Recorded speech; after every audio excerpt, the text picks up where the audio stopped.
Well, lately we've been telling you about how the closure of the LSU AgCenter's Calhoun Research Station is affecting folks up in Northeast Louisiana. After last week's visit to Calhoun, Kristen decided to take a closer look at the history of the station, and she joins us now with this week's Ag Minute. And Kristen, as a native of Northeast Louisiana, this story kind of hits home for you. You know, I grew up just 3 miles from the research station, but I never knew the impact that the station had on the entire town. And in researching the story, I discovered how agriculture grew around the research station and how the Calhoun community will never forget its legacy. These daisies have grown into the 120-year history here at the LSU AgCenter's Calhoun Research Station. The land is fertile because years ago, when Calhoun Research Station was so active and such an integral part of the community, there were horses and cows, goats, there were many farm animals. Sure enough, when we planted, we were pleasantly surprised that we didn't need all those soil amendments. Just as the soil produced these beautiful flowers, the research station also produced a rich history for the Calhoun community. A lot of memories that go back many years because I worked there when I was in high school, made $1.35 an hour.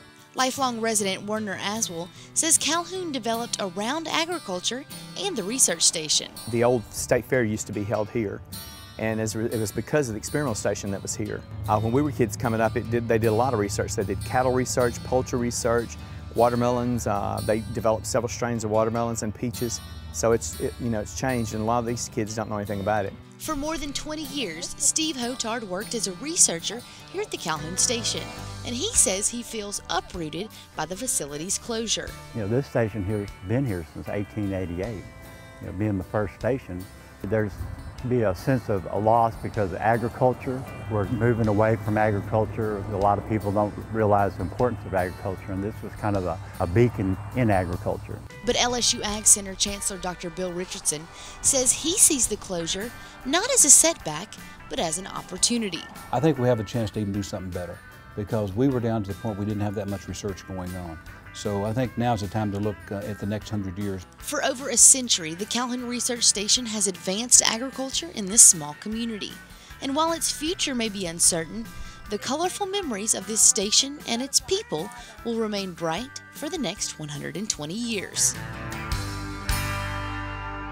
Now, many Calhoun residents say they hope at least some of the research station's land is converted into a community park. Now we'll move on to some Twyla trivia.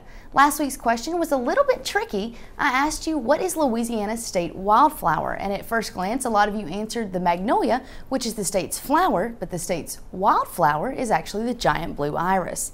For this week's question, Calhoun, Louisiana was supposed to be home to which university?